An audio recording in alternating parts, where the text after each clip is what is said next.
thank you for joining us this afternoon for this forum on the topic of peace in the age of chaos. My name is Mark Taylor. I'm a professor of New Testament here at Southwestern. I've been teaching in this capacity since 1998, and one of my passions in teaching relates to my dissertation that goes all the way back to the book of James. And so I've been teaching the book of James for most of those 27 years and thinking about some possible book ideas. And so we'll kind of toss around the topic of wisdom today and think about what James has to say about that. But I also have with me today my teaching assistant who is a PhD student in New Testament. And so I'm going to ask Federico to introduce himself.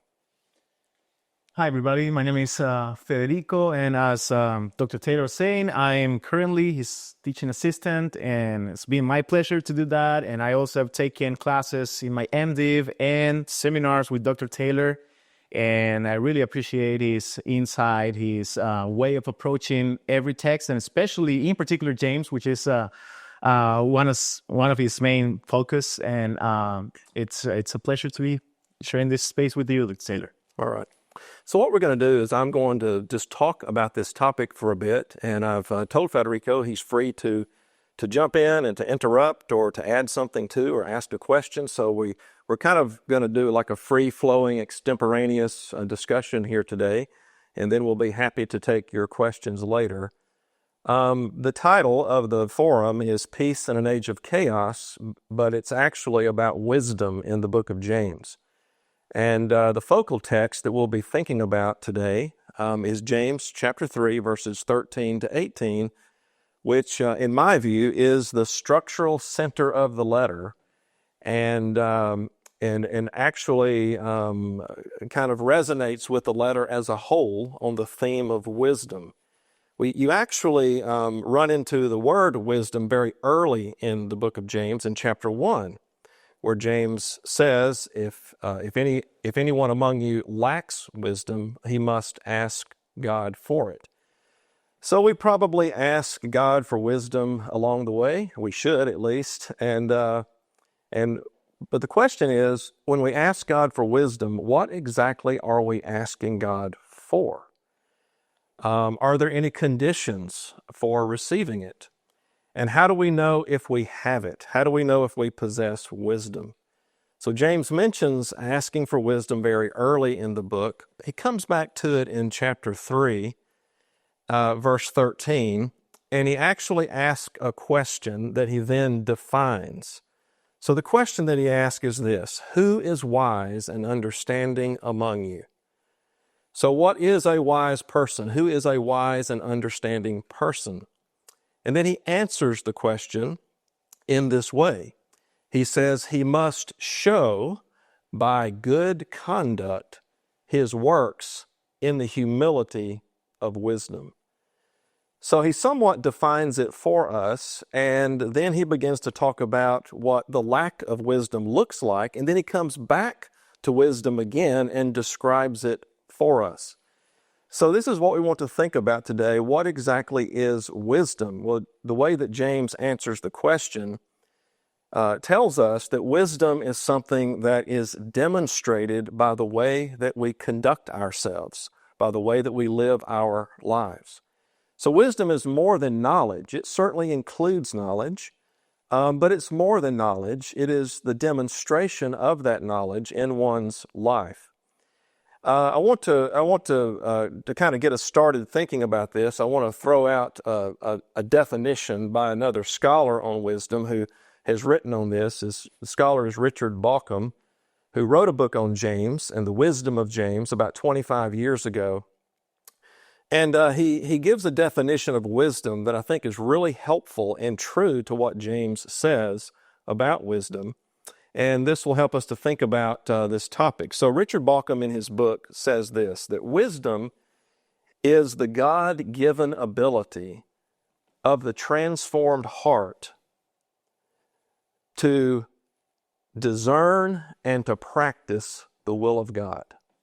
So let's think about that again.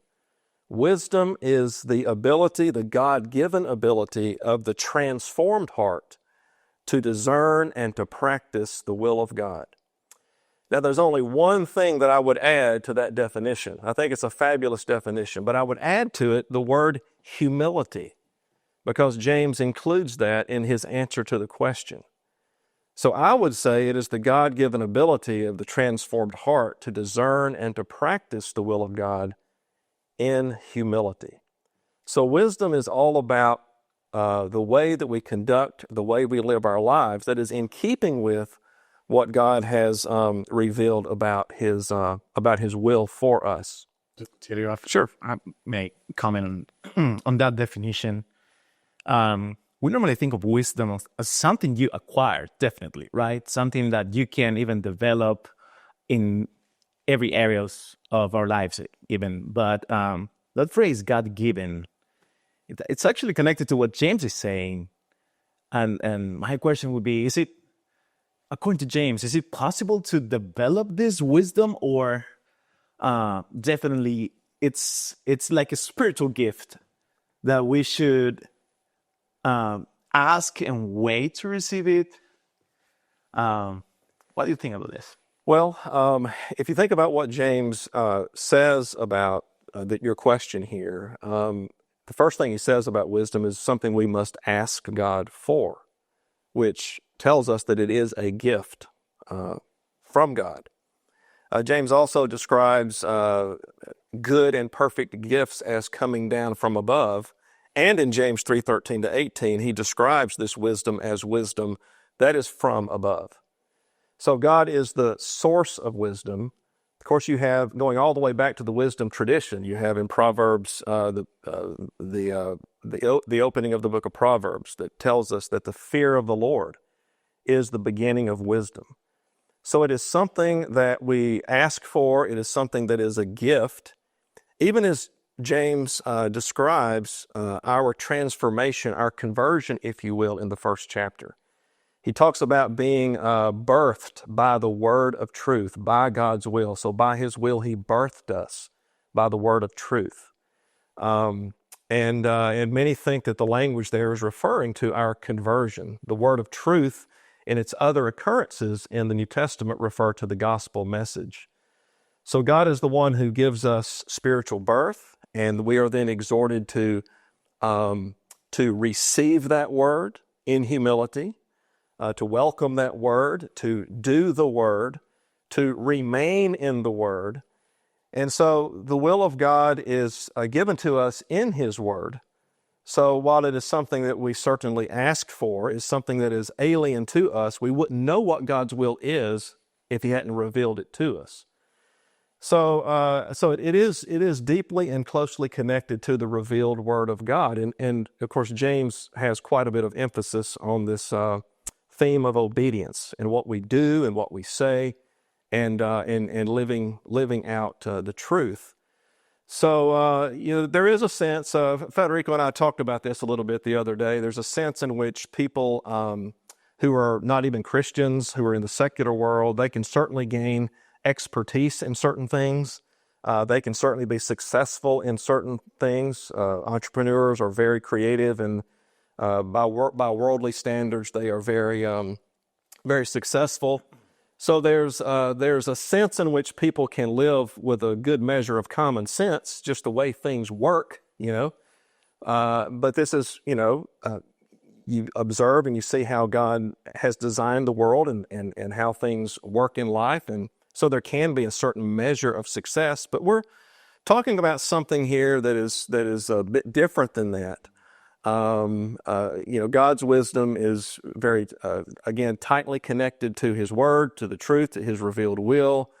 It is a moral quality. There's a certain character to it, and so it is something that lies outside of us, and something that we have to ask God for in order to receive it. So it is a gift for sure. It's interesting also for me that you do have a contrast here. James is making a contrast between wisdom that comes from God, that is heavenly, and that is the other one that is not, right?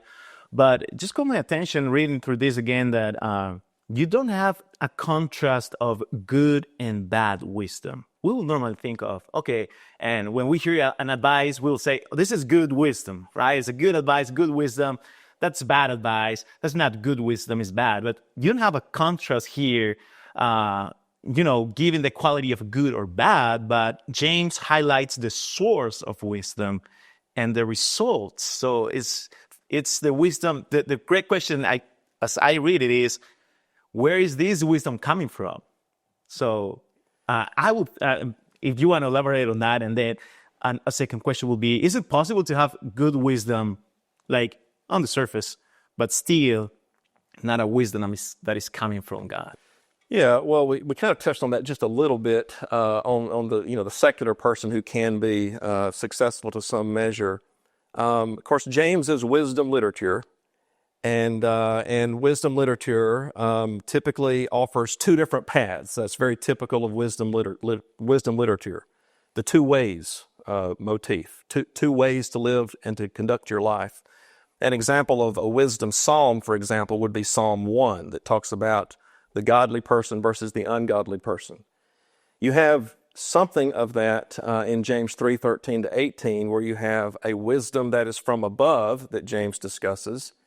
And then he doesn't say a wisdom from below, but he says a wisdom that is not from above, which is the same way of saying there is a godly wisdom and there is a worldly wisdom. So there's two different kinds of wisdom that he presents. And there's two radically different outcomes. And this leads to the title that we've given the forum here.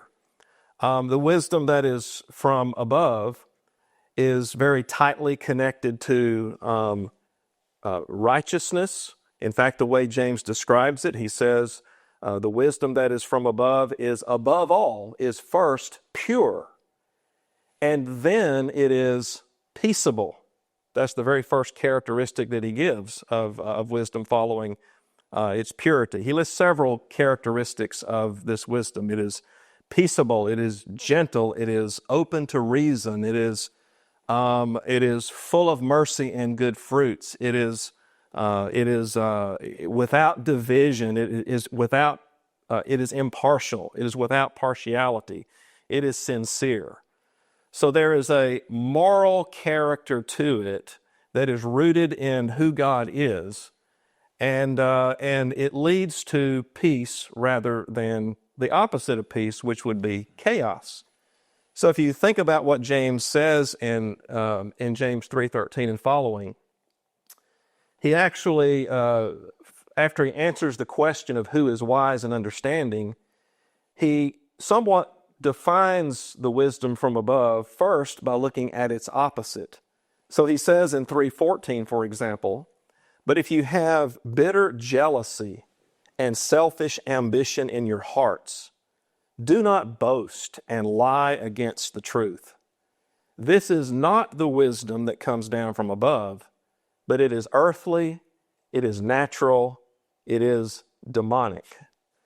For where jealousy and selfish ambition exist, there will be disorder in every vile practice.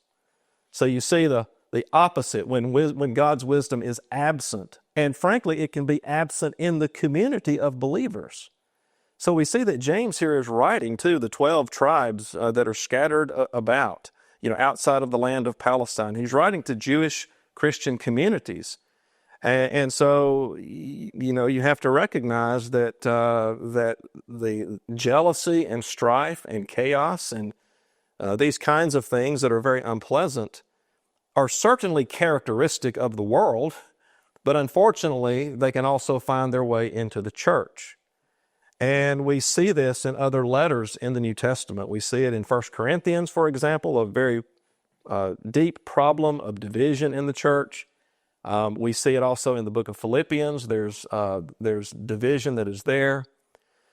So James defines this in moral categories.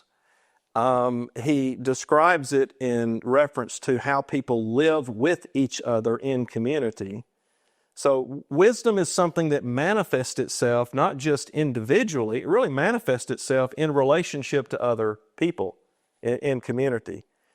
And so I think that's where, you could have someone, for example, that is successful and, in the eyes of the world, and that they seem to really, you know, uh, have this life really wrapped up. They seem to be doing well. They seem to be prospering. You might even call them Yeah. wise, right? Yeah. In fact, what comes to mind is Psalm 73, where the psalmist is quite disturbed because what he observes in life is it seems like the rich and the wealthy and the powerful, they're the ones who are prospering. But the godly and those who are seeking to do God's will are not prospering. It seems like, the rich and the powerful of the world, the successful of the world, don't have any troubles like other people do. And so if you read Psalm 73, you see this vexing problem that the psalmist has, and he's really, confused by it initially. And then, of course, he begins to look at things from God's point of view, to look at things from the divine perspective. And that's what James also does with this whole theme of wisdom. So wisdom is conduct. Wisdom is how we live our life. That's for sure. But wisdom also involves looking at things properly, having the right perspective on life. And so there's a lot of what we would call eschatology in James. There's a lot of reference in James to how things will turn out in the end. And one of the major themes that you have in the book of James is the theme of poverty and wealth. And in fact, if you look at the opening of the book of James, he starts the letter with three themes that are connected. He begins the letter by talking about trials. So count it all joy when you fall into trials of many different kinds. And you can do that because you know that the testing of your faith produces endurance. But endurance must have its perfect work, that you may be perfect and complete, lacking in nothing. So he opens the letter with this proper perspective on trials and what God is doing with difficulty and suffering and trials. And then immediately after verse 4, after he mentions being perfect and complete, lacking in nothing, of being whole and complete as a person, if any of you lacks wisdom, he must ask of God. And then he moves immediately after the wisdom section in verse 9 to the issue of the lowly brother, the brother or the believer who is in a humble circumstance, and the rich. Let the lowly brother glory in his exaltation, but the rich in his humiliation, for like a flower of grass he will pass away. So there's a number of places where James deals with this issue of poverty and wealth. Chapter 2, verses 1 to 13 is the classic text on that, about the rich man and the poor man coming into the assembly. And then he comes back to it again in chapter 4, verses 13 to 17, chapter 5, verses 1 to 6. So biblical wisdom is distinct from what we might call, common sense, secular wisdom. Ultimately, it comes down to there's two and only two kinds of wisdom. There's the wisdom of God, and then there's the wisdom of the world. And God certainly defines success far differently than the world would define and measure success. It's also interesting that connected to the topic of the forum. So peace is perhaps the main result of the living out of wisdom. I was thinking we are living indeed in a world of chaos, and one of the main marks of our current world is division. Everywhere in our context today. How do you think the church can apply James' message in this area and be a testimony to the outside world, and in terms of this aspect of this is actually the result of wisdom, right? We have a peaceful community and we have peacemakers, right? Yeah, well, unfortunately, what this means is when you find a church that is not at peace with one another, what that means is there's a lack of godly wisdom there. And of all places on earth, the body of Christ, the church, should be a place where people find peace. People who are at peace with God should experience and enjoy that peace, and they should be at peace with one another. You do see in the New Testament, again, I mentioned earlier 1 Corinthians as an example, probably the most extreme example, where they are divided. That's the first thing that Paul says to them. You are divided, and you should not be divided. And he actually spends the first 4 chapters of 1 Corinthians talking about the wisdom of the world and the wisdom of God. And unfortunately, those who have believed the gospel, who have received the Spirit, who've been converted, he talks about their remarkable conversion in chapter 6. Unfortunately, they are still drinking from the well of the wisdom of the world. And this tells us that the human condition is quite desperate, isn't it? I mean, it really is the human condition is very sad. Even those who have been converted have to work hard at it. And they have to, and this is why I think James says in the first chapter, not only have you been birthed by this word of truth, but you should welcome it in humility. You should do it. Don't be like the person who looks into the mirror and walks away and forgets what kind of person he was. Let the word of truth that birthed you, let it transform you. He actually shifts in James 1 from talking about the word that you are to receive and to do, and he calls it a perfect law that brings freedom. So there's the admonition and exhortation to remain in the word. We don't just receive it one time. We have to walk in it daily and let it speak to us and let it transform us and let it correct us. If we don't, what will happen, is our flesh and that which governs our flesh at times and the wisdom of the world will unfortunately make its way into the church and will cause this disruption. The church should be a place where the world that actually is in utter chaos. There's no other option. I mean, if you take God's wisdom out of life, you're going to have confusion. You're going to have, as James says, every evil practice there. You're going to have instability. You're going to have chaos. And I don't think we would have to make the case here today that our world is in chaos. I think we know that it is, know that people are confused, and know that people are seeking something that would bring some level of peace to their lives. But peace is actually, the major theme here. So, for example, when James asked the question, who is wise, he defines it. And he says in 3:17, the wisdom from above is first pure, then peaceable. So peace flows from purity. Peace flows from righteousness.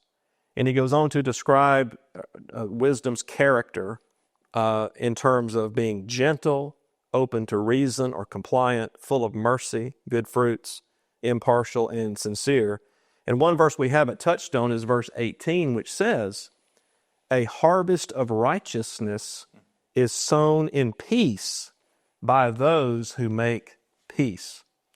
In other words, a wise person is a peacemaker, not a compromiser, all right? Not a compromiser, because peace is tied into righteousness.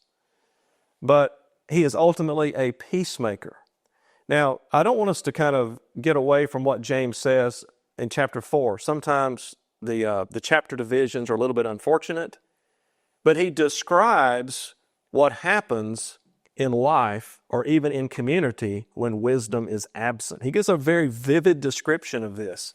And so he says, for example, what causes quarrels and what causes fights among you? Is it not this, that your passions are at war within you? You desire and you do not have, so you murder. You covet and cannot obtain, so you fight and you quarrel. You do not have because you do not ask. And James is talking about wisdom there.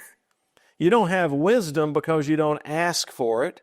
And then he says you ask for it and you don't receive because you ask wrongly, that you may spend it on your passions. And he goes on in verse 4 to say, do you not know that friendship with the world is enmity with God? Whoever therefore wishes to be a friend of the world makes himself an enemy of God. So we're talking about a system of values here, the values of the world and the values of godly values that characterize and describe wisdom. So if we're in verse 3, you ask and do not receive because you ask wrongly. And you mentioned this, this is still talking about wisdom, right? I believe so. And to spend it on your passions, can this be a reference of, hey, you want wisdom for other things? Yeah, you want wisdom for personal gain, or you want to be wise for selfish reasons. And so envy and selfish ambition and jealousy, these are all still operating. It goes back to James 1:5, where he says, if any of you lacks wisdom, let him ask of God, and God will give it, to those who ask. But James actually puts a qualifier, doesn't he, in that passage? He said, but you must ask in faith without doubting. Now, the word doubting is a little misleading in English because we think of a mental process. Do I really believe that God will give it? You could translate that word to doubt without wavering or without division, or to ask sincerely. And James talks a lot about the double-minded man, the person who wants to have it both ways, the person who wants to have this wonderful gift that God promises to give called wisdom, but they may ask for it in the wrong way, or ask for it, more specifically, with the wrong motives, that they might have some sort of personal gain. And that goes completely opposite of that's selfish ambition. That's not the wisdom that is from above. So again, it goes back to how James characterizes wisdom. It is humble. It is recognizing that it is a gift. It is recognizing that there is a God who's given us his word. It realizes that we must do things the way that God has ordained them to be done. And James lets this play out in very practical ways in the letter. He talks a lot, for example, about our speech. There's a close and tight connection between our words and our deeds. So, for example, in James 2:12 and 13, he says, speak in this way and act in this way as those who will be judged by the law of liberty. Judgment is without mercy to those who have shown no mercy. And of course, that follows the whole passage on the rich man and the poor man entering into the assembly, and how we treat the poor and the rich by what we say, by how we speak. So how we speak to one another, how we treat one another. And usually issues of poverty and wealth bring that out. He talks later of course, chapter 3, verses 1 to 12 is the most scathing rebuke you will find anywhere in Scripture on the power of the uncontrolled tongue. And just take some time to read James 3, 1 to 12, which, by the way, is right before the wisdom passage. And he mentions in chapter 4, 11, and 12, don't speak against one another. In other words, don't slander one another. Don't complain. Don't grumble. There's a lot about speech in the book of James, and a lot about how we act, and sometimes our actions are actually revealed in our speech. So yeah, we have to be constantly reminded of these things and keep them at the forefront of our Christian life. You have the topic also of what's true religion, right? Devotion. Go back to the end of chapter 1. What is genuine religion? Religion that is pure and undefiled before God is this: to visit orphans and widows in their affliction or their tribulation, and to keep oneself undefiled from the world. And prior to that, He says, if anyone thinks that he's religious and he doesn't control his speech, then his religious is useless. It is worthless. So James gives us some very, very practical direction about how to live in community, how to interact with one another, how to think about life, how to think about poverty and wealth, and all of these things. And it's fascinating to me that in only 5 chapters, it's unbelievable the ground that James covers. And it's a favorite book among Christians for a reason, because you can read it 2,000 years later and you're not at too much of a loss for what he's trying to say. It's even the rich man and the poor man coming into the assembly, we may not have observed that as James describes it, but we know exactly what it's talking about, and it's pretty easy to make the application. And James is a very convictional book. It certainly presents to us quite the challenge, something to aim very high for in the Christian life. But do keep in mind that James does say in James 3:1 and 2, we all stumble much, or we all stumble in many ways. James is not a perfectionist, but he is calling us to a perfectionist type of standard. I mean, what else could he call us to but to aim for the very highest and the very best for what God wants us to be? And this is all encapsulated in wisdom.